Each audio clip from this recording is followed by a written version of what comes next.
Hello everyone and welcome back to Antique and Garden Showcase. Today's video is going to be a little bit different. I'm going to take you through the steps that I used to put together the seeds for the sunflower garden. The other day we took a look at the sunflower garden and I'll link that video at the end if you didn't have a chance to see it. Go back and watch it. I think you'll enjoy the spot I'm going to use for sunflowers this year. I'm just going to do that, and then I'm going to do a little bit of a how's it growing video with music after that, so you can see the progress of some things at the end. And we'll just go ahead and I'll say thank you for watching this video now, and like and subscribe, and we'll see you in the next one on Saturday. But for now, let's take a look at sunflowers and how's it growing. One of the things I'm doing today is organizing my seeds in order of height for the sunflower garden in order to get these planted correctly. I work in merchandising, and a lot of times they have leftover stickers. For this one, it was for fragrances and face masks, and there were only 4 products that need to be changed. The rest of this would just have been thrown in the trash. So I keep these stickers and I label my pots on the side with what it is. But on the sticker, I'm going to put, for instance, Mammoth Sunflower 8 to 12. I know that's going to grow 8 to 12 feet tall. That's my biggest sunflower. Then I'm going to go to my next one, which this one was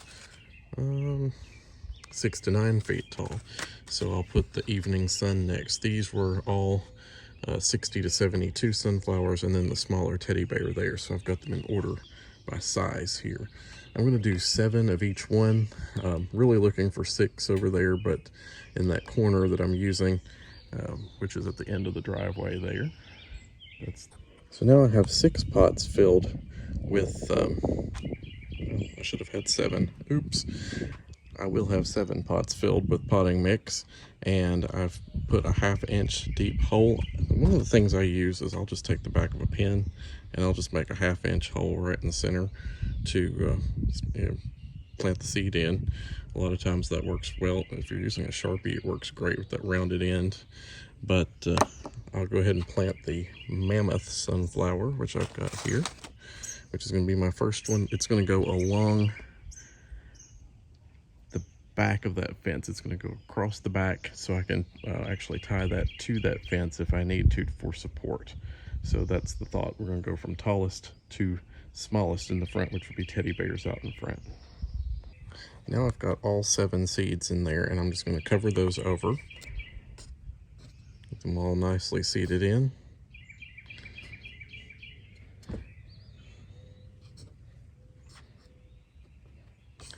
And I'm going to start these under grow lights. And you're going, well, why don't you just plant them out in the soil? It's already almost June, you can get them started there.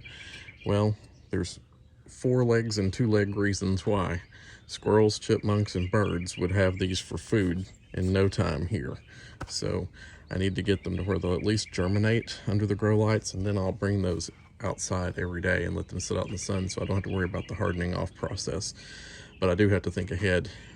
Otherwise, if I just planted these in the ground, they'd be gone in no time, and I'd have real spotty germination. One might survive and the rest would all get eaten. So that's why I'm doing this way. I'm going to go ahead and finish up with the rest of the colors and get those potted up the same way. I'll get my labels on these, and then that will be the start of the sunflower garden. Hopefully you can see those labels work really well here. They're the kind of labels that they don't have much gummy glue to them, so they remove just as easy as they go on, but they do stay in place really well. So there's really no guesswork now that I know that these 7 are my Mammoth sunflowers ready to go out. And I don't have to worry about using my Good Garden labels or whatever else for this, and wasting those in this process. So it's kind of a neat thing. I'm recycling from the store what would have gone in the trash and using it for another good purpose. And while I'm out here today, I think I'll work on planting some of my squash plants that I need to start in there as well to avoid the squash borers. I bought one from Park Seed this year, which it's been a while since I bought from them. This is called Smooth Criminal. I've never tried this one before, so I'm interested to see how this one's going to do. So I'll plant up probably 5 or 6 of those. Harris Seeds is a company I've used for quite a while out of Rochester, New York. I really like them, especially for, you get a lot of seed for the value, I think, with them. And I have used Squash Grand Prize far more before, and it's done really well as long as I can keep squash borders out of it. So I'm going to start those inside as well. So 2 yellow summer squash for the garden will be started here today.